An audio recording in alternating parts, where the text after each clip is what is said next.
Shalom, hari ini kita kembali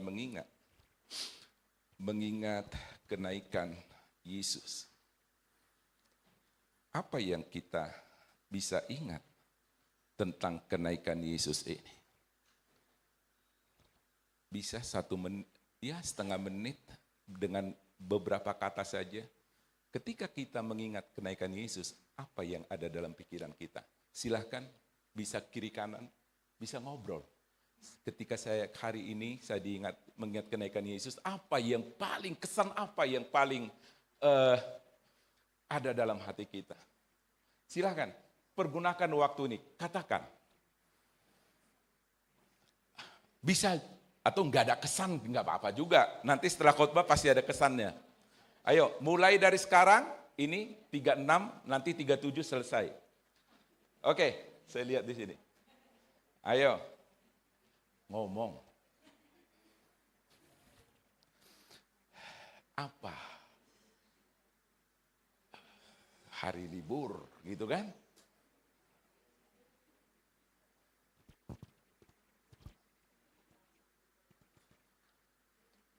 Iya. Oke, sudah selesai. Ya. Itulah dari teman kita. Kesan apa yang dia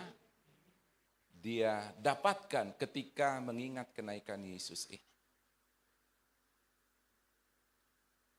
Kita mau belajar hari ini. Saya diingatkan oleh Tuhan untuk satu khotbah ini.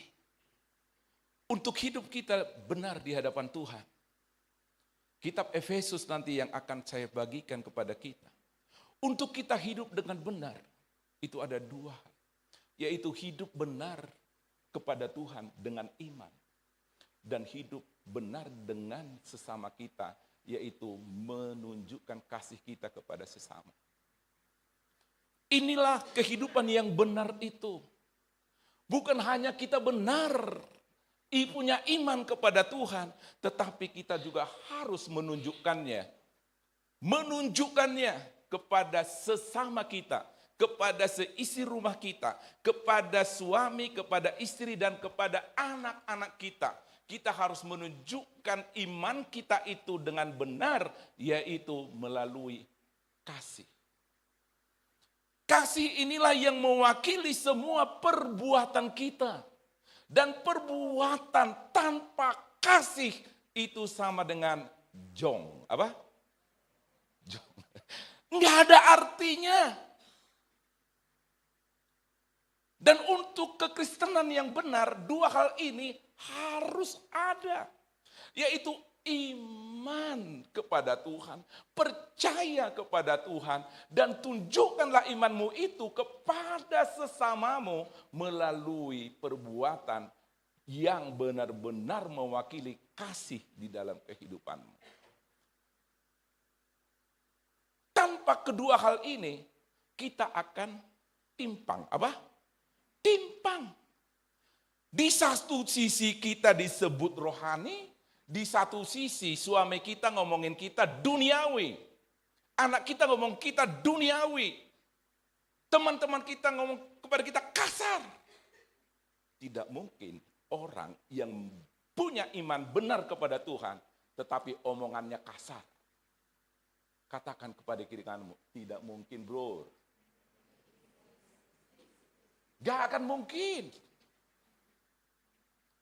Nah inilah dan tantangan hari-hari ini, ketidakpastian hari-hari ini, itu akan menggoncang iman kita. Itu akan menggoncang keyakinan kita kepada Tuhan.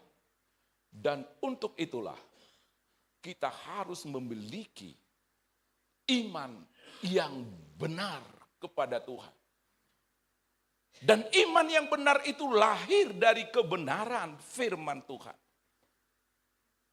Dan untuk kita bisa kuat, itu harus kita bisa mengerti kebenaran dengan benar. Bukan kebenaran dengan setengah, tapi kebenaran dengan benar. Amin. Ketika kita diberi uang 100.000, berapa? Ini akan berarti ketika kita mengerti 100.000 itu dengan benar.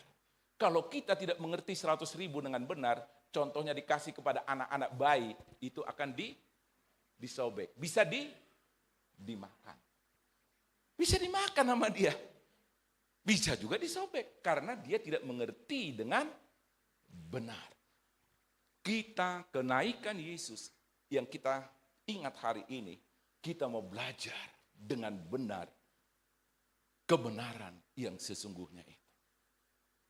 Baik. Kebenaran yang sesungguhnya itu kita bisa belajar hari ini di dalam Efesus 1 pasal yang ayatnya yang ke-15 sampai 25. Sebelumnya jangan langsung ke sini. Kenaikan Yesus ke surga ini mengingatkan kita bahwa Kristus adalah satu-satunya pribadi yang mati, dia bangkit, lalu naik ke surga, dan dia berjanji dia akan datang kembali. Ini sedang kita nantikan. Dan kebenaran ini, itu kita harus dapatkan hari ini. Yesus mati bagiku, dia bangkit bagiku, dia naik ke surga bagiku, dan aku sedang menantikannya untuk dia datang kembali. Ketika kita benar-benar pribadi yang mempersiapkan diri untuk menyambut kedatangannya untuk kembali, tidak akan mungkin kecuali kita bisa terima bahwa Yesus mati bagiku, dia bangkit bagiku, dan dia naik ke surga bagiku. Maka dia akan datang kembali bagiku. Jangan. Dia akan datang kembali bagiku, kamu tidak terima kematiannya. Kamu tidak terima kuasa kebangkitannya. Dan kamu tidak terima bahwa dia naik ke surga. Benar-benar dia naik ke surga. Dan yang kedua, untuk kita bisa mengerti dengan benar kebenaran firman Tuhan, bahwa kita harus mengerti posisi Kristus yang naik ke surga dan posisi kita sebagai jemaat. Hari ini saya percaya bahwa ketika kita mendengarkan firman Tuhan ini, kita tahu posisi kita ini. Saya bacakan untuk kita semua Efesus pasal yang 1, ayatnya yang ke-15 dikatakan seperti ini. Karena itu, setelah aku mendengar tentang imanmu dalam Tuhan Yesus dan tentang kasihmu terhadap semua orang. Setelah aku mendengar, setelah aku tahu, ini adalah doa Paulus kepada jemaat di Efesus. Ini doa, bukan khotbah. Amin. Ini doanya. Aku mendengar imanmu dan kasihmu. Aku pun tidak berhenti mengucap syukur karena kamu. Dan aku selalu mengikat kamu dalam doaku. Luar biasa, keren ini. Dan meminta kepada Allah Tuhan kita Yesus Kristus, yaitu Bapa yang mulia itu, supaya ia memberikan kepadamu apa? Apa yang dimintakan? Roh hikmat dan wahyu untuk mengenal dia dengan benar. Hari ini saya berdoa agar kita mendapatkan roh hikmat dan wahyu untuk kita bisa mengenal, menerima Yesus yang naik ke surga itu. Dan supaya ia menjadikan apa? Mata hatimu terang. Agar kamu mengerti pengharapan apakah yang terkandung dalam panggilannya. Betapa kayanya kemuliaan bagian yang ditentukannya bagi orang-orang kudus. Slide berikutnya, ayatnya yang ke-19 dikatakan. Demikian ayatnya ke-19 dikatakan. Dan betapa hebat kuasanya bagi kita yang percaya. Sesuai dengan kekuatan kuasanya yang dikerjakannya di dalam Kristus dengan membangkitkan dia dari antara orang mati dan mendudukkan dia di sebelah kanannya di sorga. Posisi Yesus itu ada di sebelah kanan Bapa di sorga. Jauh lebih tinggi dari segala pemerintah dan penguasa dan kekuasaan dan kerajaan dan tiap-tiap nama yang dapat disebut. Bukan hanya di dunia ini saja, melainkan juga di dunia yang akan datang. Itulah betapa hebatnya Tuhan yang kita sembah itu, Yesus yang kita sembah itu. Dan dikatakan segala sesuatu telah diletakkannya di bawah kaki Kristus dan dia telah diberikannya kepada jemaat sebagai kepala dari segala yang ada. Jemaat yang adalah tubuhnya, yaitu kepenuhan dia, ia memenuhi semua dan segala sesuatu. Inilah doa dari Paulus kepada jemaat di Efesus. Dan doa ini lahir. Dikatakan, aku sudah mendengar kasihmu, aku sudah mendengar imanmu, tetapi aku terus mengingatmu di dalam doaku, supaya apa? Supaya terjadi apa yang berikut ini. Yang pertama dikatakan seperti ini, saya dengan cepat saja, dikatakan bahwa Paulus mendengar iman dan kasih jemaat kepada semua orang kudus. Jadi ada benar-benar persyaratan. Diawali ada iman dan ada kasih kepada orang kudus, maka ayat yang berikutnya itu mengalir. Tanpa iman, tanpa perbuatan kasih kepada orang-orang kudus, maka yang berikutnya ini agak berat untuk mengikuti kita. Bahwa dikatakan di sini, aku mendengar tentang imanmu. Jadi kalau ayat yang ke-17 nanti kita tidak bisa pahami, kita harus merenovasi. Apa? Memperbaiki iman kita. Ada sesuatu yang salah dalam kehidupan kita. Kenapa ayat 17 ini tidak terjadi? Dan ayat-ayat selanjutnya itu tidak terjadi dalam hidupku. Ini yang harus kita perbaiki. Percayalah kepada Tuhan. Amin. Dan tunjukkanlah kasih perbuatanmu itu kepada sesamamu. Aku pun tidak berhenti mengucap syukur karena kamu. Dan aku selalu mengingat kamu dalam doaku. Artinya doa ini aku senantiasa naikkan kepada Tuhan untuk ini bisa terjadi di dalam kehidupanmu. Wih, Paulus benar-benar berdoa agar ayat yang selanjutnya ini benar-benar terjadi dalam kehidupanmu. Amin. Supaya engkau bisa tahu apa sebenarnya kebenaran di balik kenaikan Yesus Kristus itu ke surga. Apa caranya adalah yang kedua dikatakan seperti ini. Permohonan hikmat dan meminta kepada Allah Tuhan kita Yesus Kristus.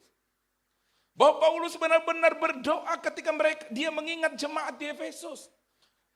Dan heran sekali dia tidak meminta supaya mereka diberi kesehatan, supaya mereka diberi pekerjaan, supaya mereka diberi duit, supaya mereka diberi jodoh, supaya mereka diberi apa lagi? Anak. Tidak. Tetapi yang paling penting, Paulus berdoa kepada jemaat, kepada Tuhan, supaya ia memberikan roh hikmat dan wahyu untuk mengenal dia dengan benar. Inilah yang benar-benar dia doakan. Inilah permasalahan di dalam kehidupan kekristenan ketika kita tidak mengenal Yesus itu dengan benar. Ketika kita tidak bisa menangkap apa di balik kenaikannya, ngapain dia? Tetapi dia berdoa supaya Tuhan memberikan kepadamu roh hikmat dan wahyu untuk mengenal dia dengan benar. Ternyata untuk mengenal Yesus dengan benar, untuk mengenal kehidupannya, kenaikannya ke surga dengan benar, itu tidak ditentukan oleh intelektual kita. Tidak ditentukan berapa banyak buku, berapa banyak khotbah yang kita dengar, atau seberapa banyak pengalaman kita. Tetapi untuk kita bisa mengalami dan mengerti kenaikan Yesus naik ke surga, itu hanya bisa ketika roh hikmat yang dari Tuhan itu ada dalam kehidupan kita. Dan dia benar-benar menwahyukan kebenaran itu kepada kita. Amin. Itulah doa Paulus. Aku berdoa supaya dia memberikan roh hikmat kepadamu. Pengertian yang benar. Yang tidak bisa dijangkau oleh IQ setinggi apapun. Tetapi hanya bisa dijangkau ketika roh Allah itu ada dalam kehidupan kita. Bahwa Yesus naik ke surga itu tidak bisa dijelaskan oleh seorang yang punya IQ setinggi apapun. Itu hanya bisa dijelaskan dan bisa dipahami ketika roh hikmat dan wahyu itu ada dalam kehidupan kita. Amin. Kalau Paulus berdoa senantiasa, Tuhan beri supaya mereka mengenalmu, supaya mereka tidak digoyangkan, supaya mereka tidak tersesat. Roh hikmat dan wahyu inilah yang akan memimpin untuk kita tetap tegar di masa sukar. Tidak ada cara lain. Untuk kita bisa benar memilih ketika kita ada di persimpangan. Dan begitu banyak tawaran. Roh hikmat dan wahyu inilah yang membuat kita bisa mengenal jalan yang harus kita tempuh. Memilih apa yang benar. Roh hikmat dan wahyu inilah yang akan memimpin kita. Yang bisa menjelaskan Yesus naik ke surga dengan cara apa? Bukan dengan Sputnik, bukan. Bukan dengan Apollo, bukan. Tetapi dia naik dengan pesawat buatannya sendiri. Yaitu dengan awan-awan. Wih, keren. Nanti selamat mencoba. Ketika Yesus sudah datang kembali, kita dikasih kesempatan kali ya. Wih. Ku kan terbang tinggi di awan bersamamu dalam kemuliaan. Keren banget itu lagu. Terbang di atas awan. Itu bukan khayalan. Itu nyata nanti. Sabar. Apa? Jangan coba sekarang. Jangan coba. Nanti kita akan benar-benar tebar. Kembangkan sayapmu. Tanganmu kembangkan. Engkau akan bisa terbang bersama dengan Yesus.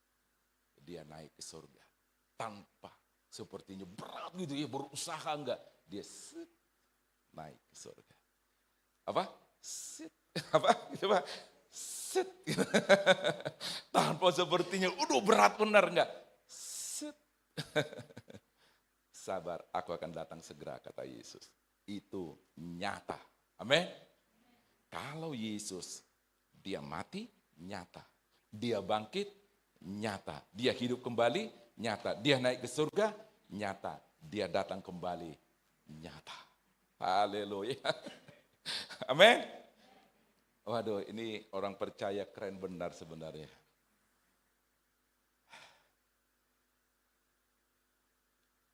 Ya, coba kita lihat yang berikutnya. Dikatakan mengenal Allah dengan benar. Ini masalah iman. Ini masalah iman ini. Satu hal yang penting Paulus tahu. Bahwa jemaat tidak bertumbuh. Jemaat suka ya berontak-berontak. Marah-marah segala macam. Hidupnya tidak benar karena mereka tidak mengenal Allah dengan benar. Tapi jangan kasih cap. Dasar lu gak mengenal Allah dengan benar. Jangan, sabar. Apa? Sabar. Doakan. Paulus tidak menegur mereka langsung, tetapi dia menegur mereka di dalam doanya. Jadi kalau ada teman kita, ada saudara kita sepertinya mengalami, gak mengenal Allah yang benar, berdoalah. Apa? Berdoa. Jangan di-sharing di IG. Jangan ya. Atau jangan sampai di-sharing juga di mana-mana. Berdoa. Dan untuk mengenal Allah dengan benar itu benar-benar harus diwahyukan. Apa? Harus ada roh hikmat dalam hidupnya. Maka doa kita, kalau Paulus berdoa untuk jemaat di Efesus, doa kita sebenarnya adalah, Tuhan berikan kepadaku roh hikmat dan wahyu untuk aku bisa mengenal Tuhan dengan benar. Ganti pokok doanya hari ini. Amin.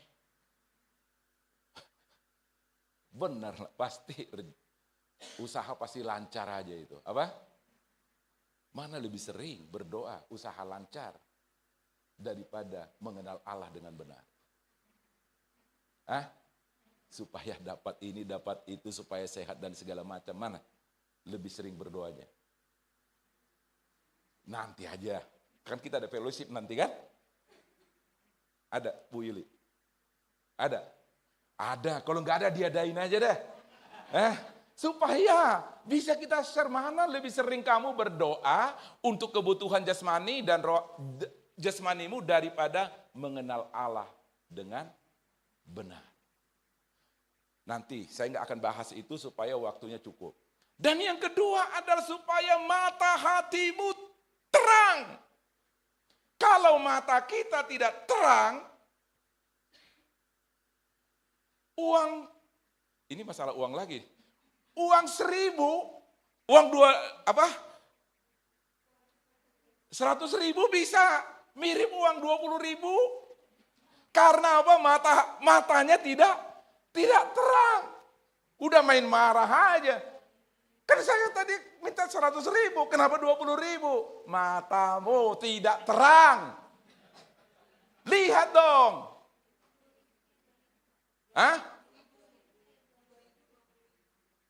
Apa? 50.000 kaya, ya itu tuh. Biar mata rohani kita itu terang, amin. Harus digosok.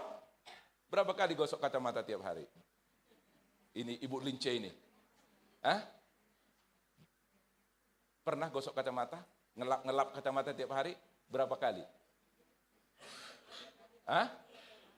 Tidak, di situ dia kotor, di situ dia usap langsung. Supaya apa, Bu Lice? Supaya bisa melihat. Demikian juga terhadap kacamata kita begitu piawai. Apa? Terhadap mata rohani. Yang kurang IG lah, kurang pemuridan lah, kurang inilah. Singkirkan debu itu. Amin.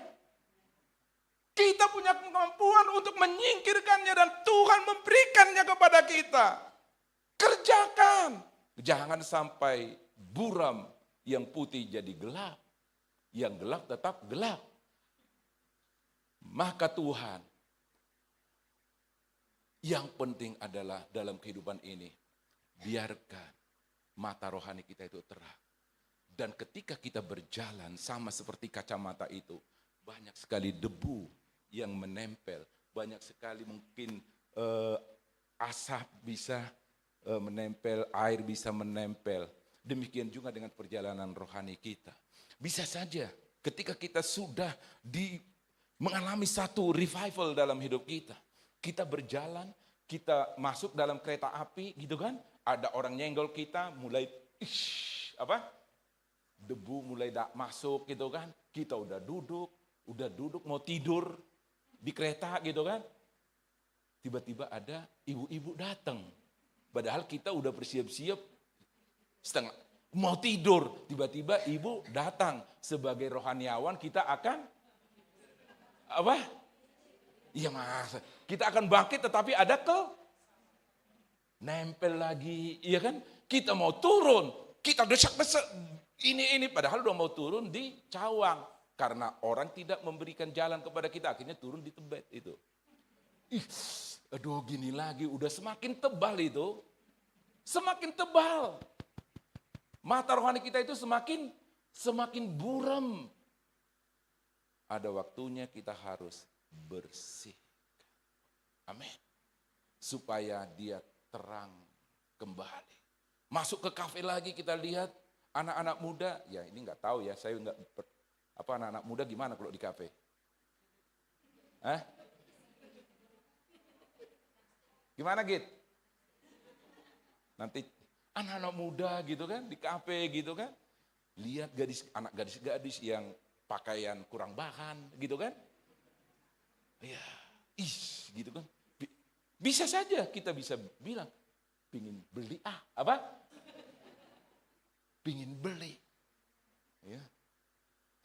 Kalau gitu nggak mau dia, papanya langsung kasih kartu merah kalau begitu. Ya. Ya itu yang membuat kita dengarkan mereka, cara-cara mereka cerita segala macam. Bukan hanya anak muda yang ke kafe ya. Ibu-ibu juga, bapak-bapak juga kadang-kadang ke kafe juga. Di sana begitu banyak yang akan membuat mata rohani kita kabur. Tetapi kita harus benar-benar mengerti dan mengalami. Mengenal Allah dengan benar. Bahwa yang penting itu, supaya kita bisa mengalami kenaikan Kristus, kuasa kenaikan Kristus ini, itu benar-benar kita harus mengenal Dia dengan benar. Untuk mengenal Dia dengan benar, biarkanlah Dia sendiri yang mewahyukan kepada kita dan Dia beri roh hikmat kepada kita supaya mata rohani kita terang. Amin. Supaya mata rohani kita terang untuk melihat Yesus yang naik ke surga itu. Supaya kita mendapat satu wisdom, satu hikmat bahwa Yesus naik ke surga itu benar-benar menyediakan tempat bagiku. Dan Dia tidak pernah tinggalkan aku. Dia menyertaiku, Dia akan mengirimkan, Dia akan mengutus Roh Kudus kepadaku untuk aku bisa bertahan sampai akhir zaman. Dan Dia katakan di ayat selanjutnya, ayatnya yang ke-19, bahwa supaya benar-benar ketika kita mengenal Allah dengan benar, kita akan bisa melihat ini. Betapa hebatnya kuasa bagi kita yang percaya. Supaya benar-benar nyata kuasanya di dalam kehidupan kita. Supaya benar-benar nyata kepada kita sebagai orang percaya. Bukan hanya status, bukan karena apapun, tetapi supaya benar-benar bahwa kita ini muridnya. Dia akan sertai kita dengan kuasanya yang dahsyat itu. Amin. Supaya kita benar-benar mengalami kuasa itu. Dan kuasa itu benar-benar seperti kekuatan kuasanya. Tidak dikorting. Apa? Bahwa kuasa yang ada pada Kristus, itu benar-benar kuasa itu diberikannya kepada kita 100%. Amin. Tidak diberikannya 10%, tidak diberikannya 50%, tetapi semuanya diberikan kepada kita. Kepada orang yang percaya ini. Paulus berdoa supaya engkau tahu betapa hebatnya kuasa yang disediakannya bagimu. Dan ini hanya bisa engkau terima. Itu hanya bisa engkau alami, pahami. Ketika roh hikmat dan wahyu dan pengenalan akan Dia yang membuat mata rohanimu terang. Itu akan kau bisa melihat ini. Kalau engkau tidak bisa melihatnya, engkau akan anggap biasa-biasa saja kenaikan Kristus ini. Anggap biasa-biasa saja. Yang dikerjakannya di dalam Kristus dengan membangkitkan Dia dari antara orang mati. Wow. Ini benar. Bahwa Yesus bangkit.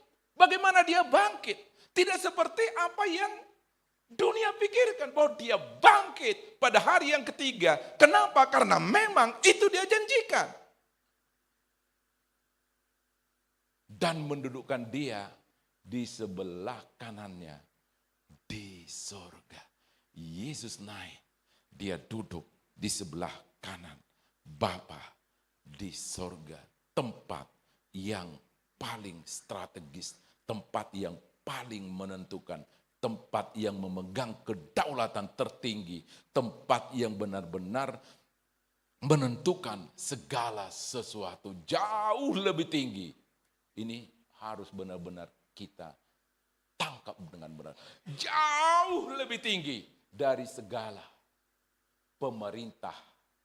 Amin.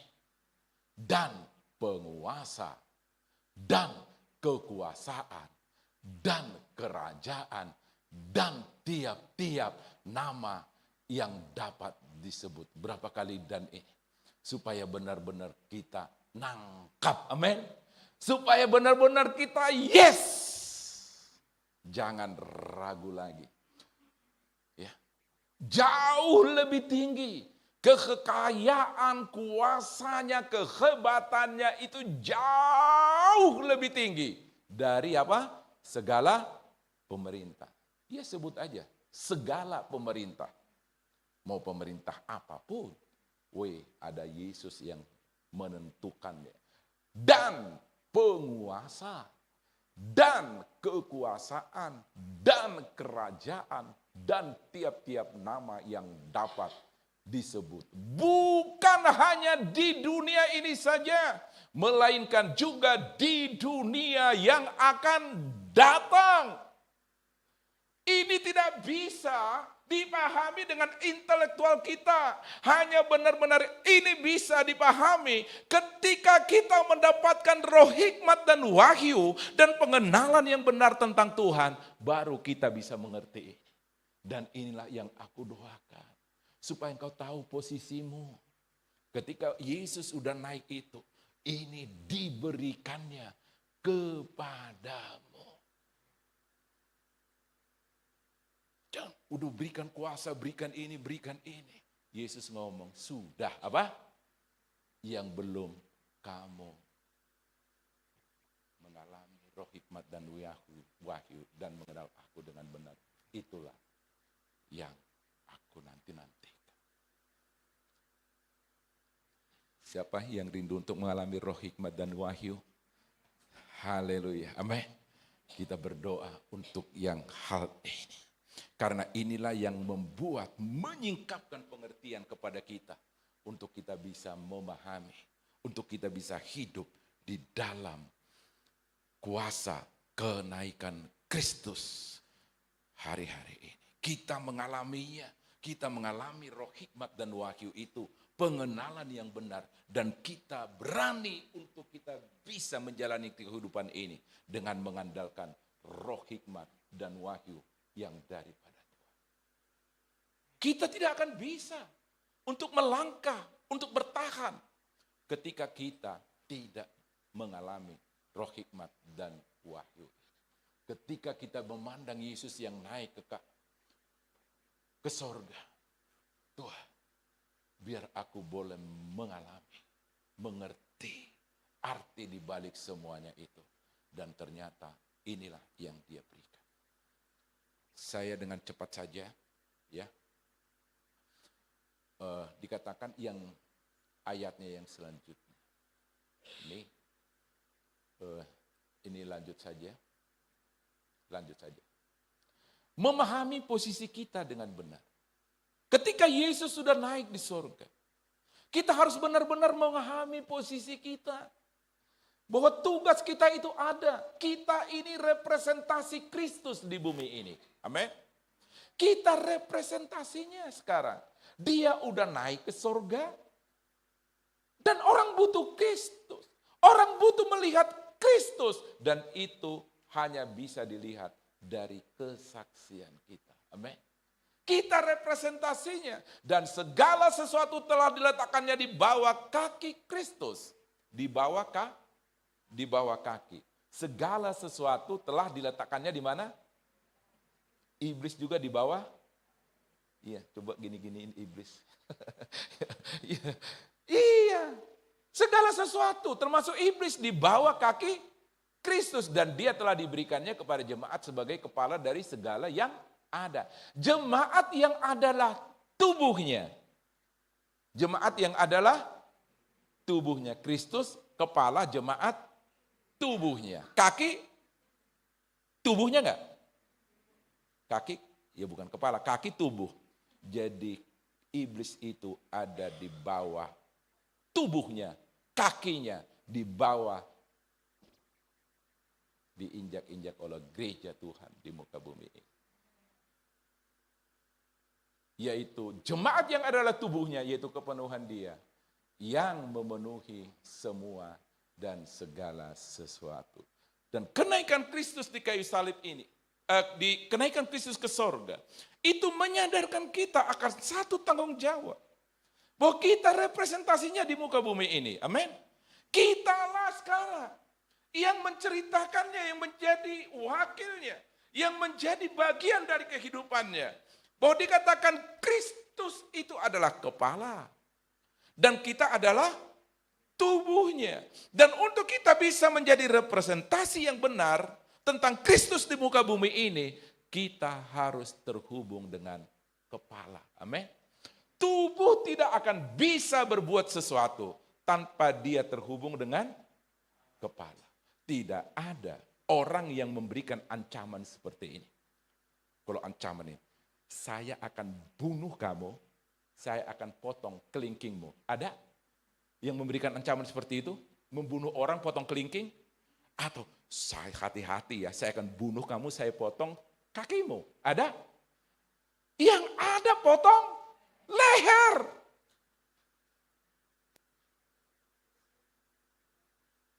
Dan ketika tubuh udah terpisah dengan kepala, mati. Apa?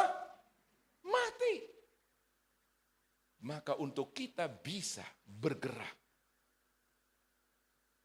sebagai representasi tubuh Kristus, kita harus benar-benar terhubung dengan kepala. Dan inilah satu doa dari Paulus kepada jemaat di Efesus. Untuk engkau hidup dan mengalami dan mengerti apa arti kenaikan daripada Yesus naik ke surga itu, engkau harus bisa mengalami roh, hikmat dan wahyu itu. Yang membuat mata hatimu terang supaya engkau mengenal dia dengan benar. Amin. Aku butuh roh hikmat ini. Dan itu kalau orang lain tidak ada yang tumpang tangan sama kita, kita harus tumpang tangan kepada kepala kita. Terima roh hikmat dan wahyu. Supaya kamu ini mengenal Allah dengan benar. Kalau masih rabun juga supaya mata hatimu terang. Supaya engkau bisa melihat betapa hebatnya, betapa dahsyatnya, betapa kayanya, betapa luar biasanya posisi kamu sebenarnya. Ketika Yesus sudah naik ke surga, dia naik ke surga, duduk di sebelah kanan Allah.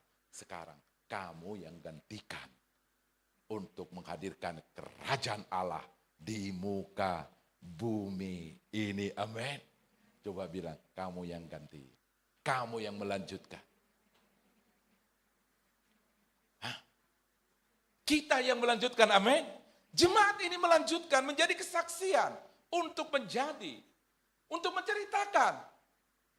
Melanjutkan apa yang sudah dikatakan oleh Yesus itu. Bahwa bumi ini akan penuh dengan kemuliaan Tuhan. Dan bumi ini akan mendengar nama Yesus. Semua lidah akan mengaku.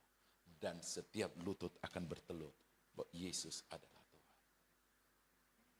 Sampai kapan? Sampai ayat ini tergenap. Nah, aplikasinya dalam hidup kita apa sebenarnya? Yang pertama seperti ini. Yang pertama, hiduplah dalam otoritas.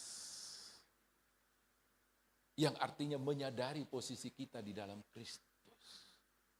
Bahwa kita ini tubuh, bagian daripada tubuh. Jangan sampai terpisah daripada Kristus. Jangan. Sekalipun sepertinya dia di sorga. Dia duduk di sebelah kanan Allah. Tetapi benar bahwa kita ini menyatu dengan Kristus sampai selama-lamanya. Dan di dalam nama Yesus itu ada kuasa, ada otoritas untuk kita bisa menjalani kehidupan yang penuh dengan tantangan ini.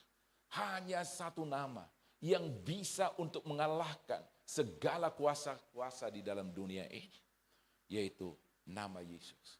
Yesus sudah naik ke surga. Dia memberikan kuasanya kepada kita sebagai gerejanya untuk menjadi representasinya di muka bumi ini. Jangan sampai salah orang menyimpulkan Yesusnya seperti ini, muridnya seperti ini. Ya kan? Yesusnya mengasihi, muridnya kasar. Ya kan gimana? Gimana begitu? Jadi representasi itu artinya kita adalah dutanya di muka bumi ini. Nanti kalau duta itu sudah habis masa tugasnya, panggil pulang kembali. Kenapa pulang? Tugasnya sudah selesai. Kita punya rahasia yang tidak bisa kita singkapkan dalam hidup kita hari ini. Yaitu kapan masa berlakunya penugasan ini. Kapan selesainya? Itu nggak perlu didoakan, ya. Yang harus kita doakan, beri roh hikmat dan wahyu itu kepadaku, dan beri mata hatiku terang supaya aku bisa mengenal Tuhan dengan benar di dalam kehidupanku. Mari kita berdoa kepada Tuhan.